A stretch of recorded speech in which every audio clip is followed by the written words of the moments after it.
Hi everyone, আগের ভিডিওতে তোমরা তো অলরেডি দেখলে যে আমি আর অয়ন মিলে বানিয়েছিলাম ফিশ বাটারফ্লাই, যেটা খেতে তো দুর্দান্ত হয়েছিল। তো বিকেলের স্ন্যাক্সে আমরা এই ফিশ বাটারফ্লাই আর তার সাথে কোল্ড ড্রিঙ্কস নিয়ে বসেই মুভি দেখেছি। পরের দিন সকালবেলা উঠে চা বসিয়ে দিয়েছি। আমি আর অয়ন আজকে একদম হালকা ব্রেকফাস্ট করব, কারণ কালকের দিনটা একদম সকাল থেকে রাত অবধি খুব উল্টোপাল্টা খাওয়া হয়েছে, মানে বলতে পারো অয়েলি খাবারটাই বেশি খাওয়া হয়েছে। তাই আজকের ব্রেকফাস্টে আমরা খাচ্ছি ডিম আর কলা, কারণ লাঞ্চটাও আজকে তাড়াতাড়ি সেরে নেবো।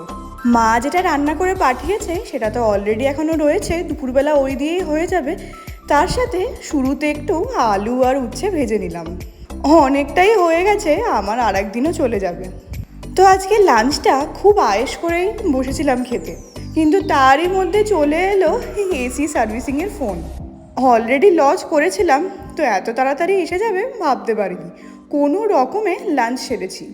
একদিকে ভালোই হয়েছে অয়ন থাকাকালীন আমার একটা সার্ভিসিং হয়ে গেছে, না হলে দুপুরে এই ছুটির দিনে একা একা কাউকে দিয়ে করাতে ভালোও লাগে না। মারা যখন এসেছিল তখন একটা হয়েছে, আর অয়ন যখন এলো আর একটাও হয়ে গেল। ওরা চলে যাওয়ার পর আমি আর অয়ন নিয়ে বসলাম আম। বিকেলে আমাদের প্ল্যান আছে একটু ঘোরাঘুরি করতে যাব। আমার তো বলতে গেলে ইচ্ছাই করছিল না, মনে হচ্ছিল বাড়িতে বসেই গল্প করি, কিন্তু অয়ন বলল বাইরেটা একটু ঘুরে আসলে মনটাও ভালো লাগবে। আমি আর অয়ন মিলে চলে গেলাম বিনায়ক মলে। এখানে ভেতরটাও এত গরম, হতে পারে হয়তো কারেন্ট ছিল না। তো আমরা ঢুকে পড়লাম বার্গার কিংয়ে, ওখান থেকে নিলাম আইসক্রিম। এত গরম যে আইসক্রিমও তাড়াতাড়ি গলে যাচ্ছে।